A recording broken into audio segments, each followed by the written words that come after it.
ગુજરાતમાં શ્રાવણનો કૃષ્ણ પક્ષ એટલે કે અંધારિયું ઉત્સવોની હારમાળા લઈને આવે છે.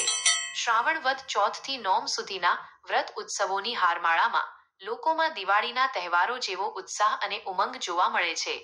શ્રાવણ વદ ચોથને બોળ ચોથ કહે છે.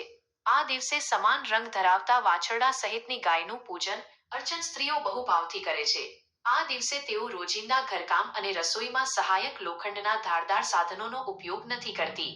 સાથે સાથે ઘઉં તેમજ ગૌરસ એટલે કે ગાયના દૂધ, દહીં, છાશ તથા ઘીનો ભોજનમાં પણ ઉપયોગ કરતી નથી. તેના બદલે મગ અને બાજરીની કુલેર જમે છે. પ્રાચીન ગુજરાતી ભાષામાં બોળિયો શબ્દ ઉછળકૂદ કરતા રમતિયાળ વાછરડા માટે વપરાતો હતો. બોળ શબ્દ અવયવ તરીકે ભ્રષ્ટ કે પતિતનો ભાવ સૂચક છે. બોળ ચોથની કથા વાર્તામાં બોળ શબ્દ યથાર્થ રીતે આપણે જાણી સમજી શકીએ છીએ. આપણા માટે ગાય એ સર્વ પ્રકારે કામધેનુ જ છે અને તેના વત્સ એટલે કે વાછરડા પ્રત્યે પણ અનુગ્રહ અને ધન્યવાદનો લાગણી ભાવ તેમજ પ્રેમ વ્યક્ત કરતો આ વ્રત ઉત્સવ છે.